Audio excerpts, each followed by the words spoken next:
Ladies and gentlemen, you're now listening to Defend and Protect. Defend and Protect. Defend and Protect. Defend and Protect. Defend and Protect. Defend and Protect. Defend and Protect. Defend and Protect. Shield Squad. To your radio.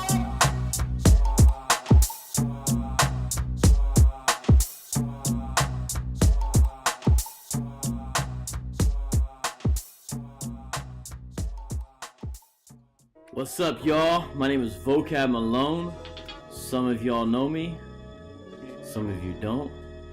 This is the first part of a new video study guide series I'm going to be doing in relationship to my new book, which is Barack Obama versus the Black Hebrew Israelites. What I intend to do with these is to give you the background to each chapter, including the introduction, and to help you understand some things as far as thought that went into certain aspects, as well as ways you can utilize the material, just to be really almost like a video study guide that you could maybe even use in a small group or for your own personal time as you study these issues. The book is subtitled An Introduction to the History and Beliefs of One West Hebrew Israelism. It is the first of its kind in the sense that nobody has written a book specifically dealing with the One West camps, and now they're growing. Let's get right into it. We will get to the title, but not just yet. First, let's start actually with the back of the book. I'm doing this the wrong way. Let's start with the back of the book, okay? I'm gonna actually read the back of the book. This is publicly accessible, and I'll kind of explain what's written. Whether clad in black and camel or purple and gold, that's referring to IUIC, the purple and gold. Black is ISUPK. A lot of the groups have those colors. The Hebrew Israelites go where you go, and they go hard. In some cities, they've been known to storm in and disrupt church services. So obviously, that's a point of action right there that I'm including immediately. And the reason why, though, is not merely sensationalism, as some people have said. It's because this is how they first got my attention, is by storming into churches around my old neighborhood. My friend calls me and says, "Who are these guys busting into the black churches around our way?" That's what happened. That's why it's right there. Hebrew Israelites claim to be the true Israelites. They claim repentance as waking up to your true nationality, that's if you're supposed to be an Israelite, and keeping the law, statutes, and commandments. Amari Stoudemire, now I mention him, but he's not a One Wester. I don't talk about him again in the book. Amari Stoudemire would not be affiliated with the One Westers. He's affiliated with some of the other groups that I do briefly talk about in there. Chingy, the guy who made right there. Antoine Dotson, that's they raping everybody up in here, bed intruder guy. Although it seems like he's left it since then, and it's unclear who he's affiliated with. Sean Stockman and Wayne Morris, Boys to Men, and they were affiliated with Israelite Church of God Jesus Christ, which is a One West sect. All have claimed this faith. Hebrew Israelism's influence outweighs its numbers, but its numbers are rapidly growing. There's a disproportionate influence in the community by the actual size, but nonetheless, the size is growing as well. If you guys like me reading this, let me know. I may do an audiobook of this. This book primarily outlines the essential history and beliefs of One West Hebrew Israelism. One Westers comprise the most vicious, visible, and vibrant branch of the movement. So I'm saying out of all of Hebrew Israelism, the One Westers are the most vicious, visible, and vibrant. Vicious, just like a GMS. Just look at them. Visible, they're the ones on the street corners. Vibrant, they're the ones growing where the energy is. So some people may disagree, but first of all, it's nice alliteration. Second of all, it's true. You must prepare to engage this new ideology. Hebrew Israelism is no longer confined to the street corner. The internet is bringing it to a family near you. So it used to just be out in the way. Now, you know, some guy in rural Kentucky gets a hold of this stuff. I'm not going to read about the author section, but it's about me. And again, you can catch this at thebookpatch.com. Now flip it open. Notice right away where it says that. Let's see what it says. Limited pre-release abridged edition. Because I did this book specifically for a conference, but I knew more people would get it. And it's abridged because the final version is longer, and pre-release because it's before the final version, which I'll probably call the second edition. 2017 Thurios Publishing. I mean Shield in Greek. Our crew's name is Shield Squad. Fun information there. Thank you, Ashley. Thank you, Daniel. Thank you, Nathan. Michael from Lionhouse Publishing. So I got a lot of people to thank, including my kids. I thank them in there. So table of contents. Right now there's 7 chapters, but there's an intro and a conclusion. I'm not going to read the table of contents, but I will start off right away with the introduction. What I do before each part of the book is there's a quote here on this side, standalone quote, which I like those. You could go through and just read those. It's fun. Although there's a typo in one of them I found, but anyways. And then over here, chapter begins. I'm going to read this intro quote. It's from Hannah Spivey. I interviewed her once. The interview is called Why She Left the Hebrew Israelites. From her memoir. Now, she's not a Christian. You know, she's kind of abandoned this whole religion idea in general, she calls it. But it's Why I Abandoned the Hebrew Israelite Religion, a memoir self-help guide, Hannah Spivey, with a quote where she talks about Obama specifically with these guys. Quote, 2008 was the year I began to watch YouTube videos with my father. So her dad was a Hebrew Israelite. She's like second generation. Of Hebrew Israelites dressed in thrifty clothes that looked like they'd been pulled out of a dumpster. Now, these are her words, not mine. My guess is she saw a GMS camp. The videos we usually watched were of a camp consisting of all men, as most are. These bastards, in the book it's got asterisks, stood on the corners of New York streets and videoed themselves cursing out white people and calling President Obama a devil. That is useless, and a nigga in the White House is useless, man. That is of no use to black people, man. I'm trying to live through Barack Obama. Give me a damn break. And I began talking about how in 1981, Obama was a student at Columbia, and there was a movie made. The movie, for the clip you're about to watch, is called Barry. It came out on Netflix in 2016. There was all these Hebrew Israelites on YouTube talking about it.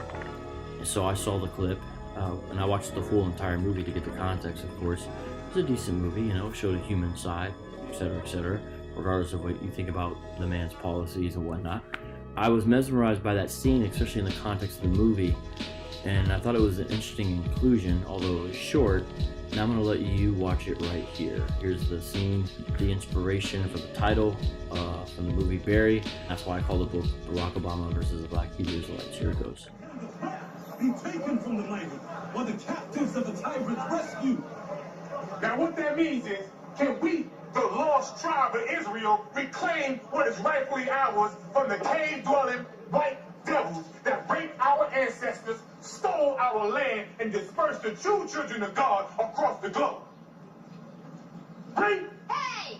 I ain't no devil. This is not the words of Jesus Christ. Shut your mouth, cave bitch! Yes, you are a cave bitch. Do you know what Jesus Christ called the white woman in the Bible? The female dog. And what is a female dog?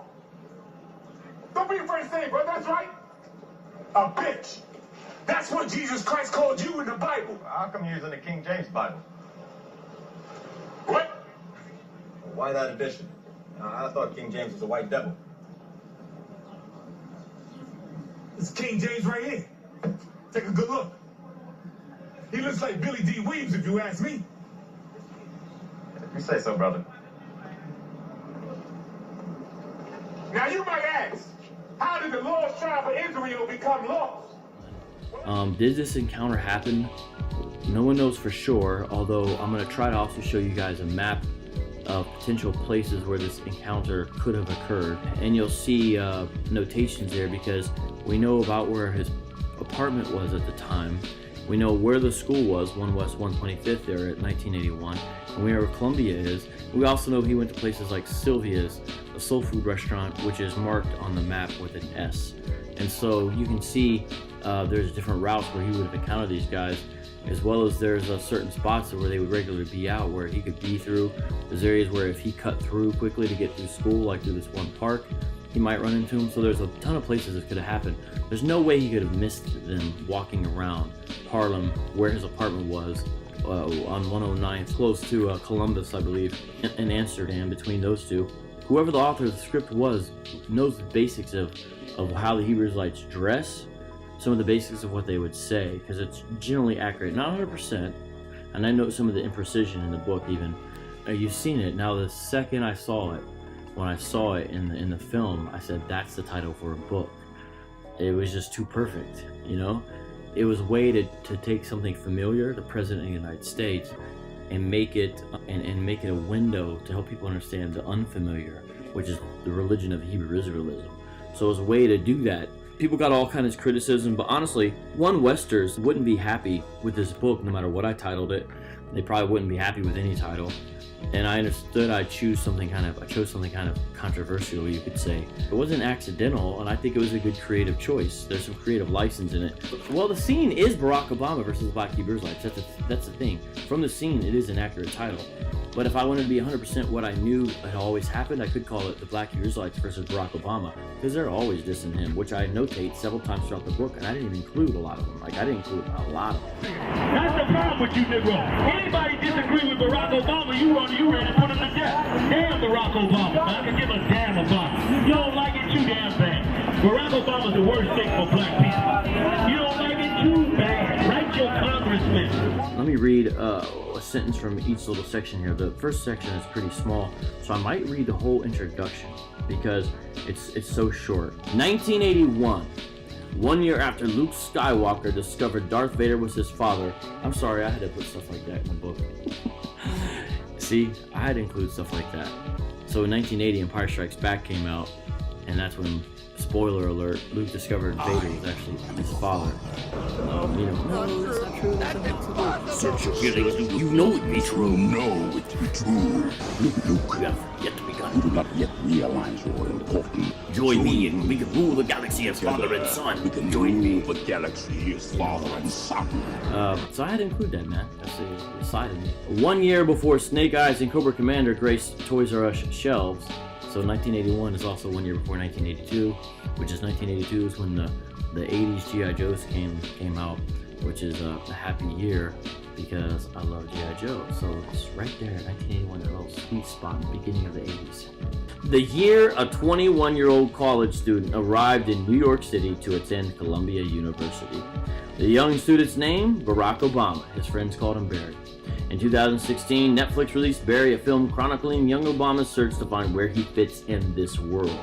The film shows the man who would later become the President of the United States, playing basketball, learning, studying, arguing, partying, reading, dating, eating, wondering, and wandering. Great sentence. Not all the sentences in the book are great, but I like that one. Obama transferred from Occidental, I abbreviated Oxy, I shouldn't have done that, I probably should have said Occidental, from Occidental to Columbia in fall 1981. His apartment was on West 109th Street in Harlem, between Amsterdam and Columbus, very close to the original One West Hebrew Israelite School. In one scene, young Obama walks through Harlem. The camera focuses on a man yelling at pedestrians through a microphone. As Obama engages him, the man reveals himself to be a Hebrew Israelite. Hence the title of this pre-release book, Barack Obama versus the Black Hebrew Israelites. The Barry movie debate scene is the launching pad from which we explore the basics of Hebrew Israelism, its history, doctrine, and practice. So I use it as a place to then go up into the atmosphere of Hebrew Israelism. So imagine it's a rocket, there's a launching pad, it goes up, but it launches from the pad of that Obama debate scene is the way it's structured. This unorthodox approach will hopefully shed light on a massively confusing and mysterious subject, the religion of Hebrew Israelism. A note on the phrase Black Hebrew Israelites. Most modern Hebrew Israelites view the designation Black Hebrew Israelite as a slur. I will not delve into the reasons here, but I will point out this is a newer sensitivity. This used to be a name they would call themselves, but now claim is racist. The Internet Digital Archiving Service, known as the Wayback Machine, displays older Hebrew Israelite websites where they refer to themselves as Black Hebrew Israelites. Two books released in 2017 by Hebrew Israelite authors bear this designation in their titles. So Black Hebrew Israelite can't be racist or something they would never use, because even in 2017 you got folks still using it. The Great Awakening of the Black Hebrew Israelites in These Last Days by Jacqueline A. French. And another is Black Hebrew Israelite Scriptures, the Covenant for Believers in the Old Testament Only. Some Hebrew Israelite leaders still use this phrase as well. For example, in a promo video released June 7, 2017, titled The Bible versus Ministers on IUIC's Facebook page, Nathaniel tells followers to stop listening, this is a quote, to quote, unlearned Black Hebrew Israelites, end quote, and it's at the 120 mark. I typically use Hebrew Israelites and almost always in quotation marks. Why? There are no compelling reasons to believe that most self-identified Hebrew Israelites are truly Hebrew or Israelite, ethnically, nationally, or religiously. Quotation marks can denote a contentious phrase, i.e., they call themselves Hebrew Israelites but employ it in a non-standard way.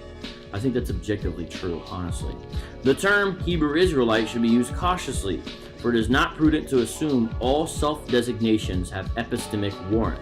See Bruce Jenner and Rachel Dolezal. I don't know if I pronounced her name right. What I'm saying is just because you designate yourself as something does not mean it's a knowledge-based claim. That's what I'm saying by that. And I say, look at Bruce Jenner and Rachel Dolezal. Dolezal, how do you say it? The gal who was the head of this NAACP chapter, basically passed as being black and was not. And Bruce Jenner, just look at the Wheaties box from back in the day, the Olympics, and then look at pictures of Caitlyn Jenner now. So that's the point by that.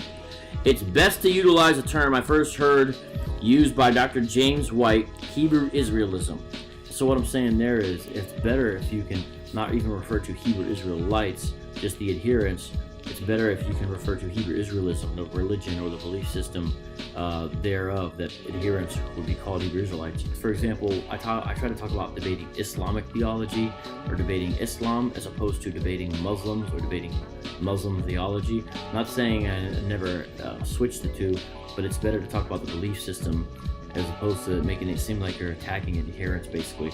Although I understand the book has that, because the book employs it in a specific way to make it interesting and engaging, basically. A note about the approach and style of this book. Now, this is the last paragraph. I'm almost done with this first video. This book is not directed at professional academics, so anyone should be able to read this.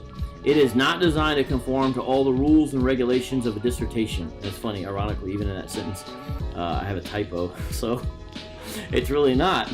No, just trying to prove the point. No, but I'm just saying this isn't something, you turn into a professor. That's not the point of this book. This is not to say it is inaccurate or careless, or that it contains no trappings of a professional research paper, meaning there's certain times in the footnotes and certain times I'll use phrases that I find helpful that might sound that way. Even saying what I said back there, it is not prudent to assume all self-designations have epistemic warrant. That requires certain understanding of philosophy and stuff like that, so it's not necessarily common language, but most of the book is. The sentences are shorter, etc., etc. The booklet occasionally includes academic jargon. However, an average adult should feel comfortable comprehending this small work that is designed to communicate effectively with a serious and curious lay reader, so not a professional. The book runs about 143 or 145 pages, whatever, and it's designed to touch the serious, curious Christian adult, basically. Now, other people could read it, and especially the chapter called Relevant Biblical Passages, which we'll get to. I would love Hebrew Israelite adherents to look at. So the idea is that, imagine I'm handing you a flashlight, and there's no lights on in the room, and now you can look around the room and have some idea of the layout of the land because you've been given a small flashlight. Next, we need to work to turn on the light switch, spotlights, searchlights, and everything else, but right now it's just a flashlight, so it's a primer. That's what I'm saying by that. This small work is undoubtedly eclectic in its approach and style, as most works in the field of urban apologetics need to be.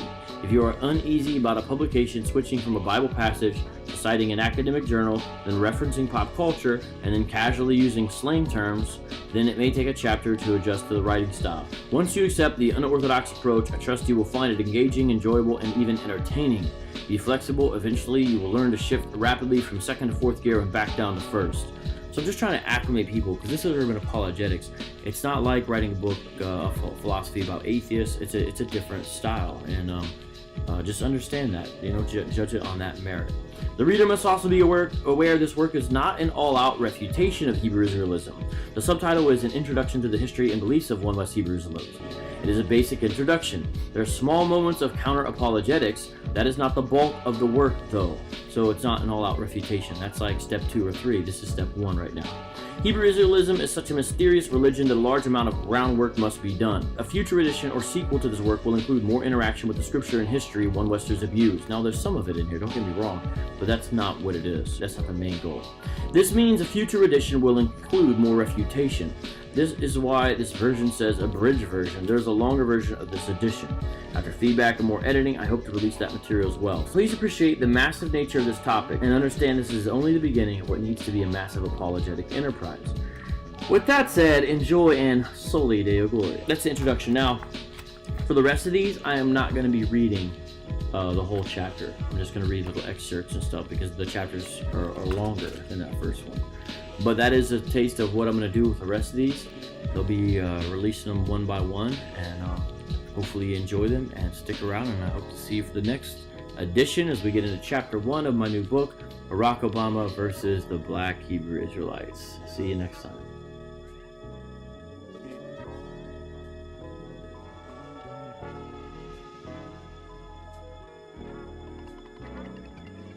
You have only begun to discover your power.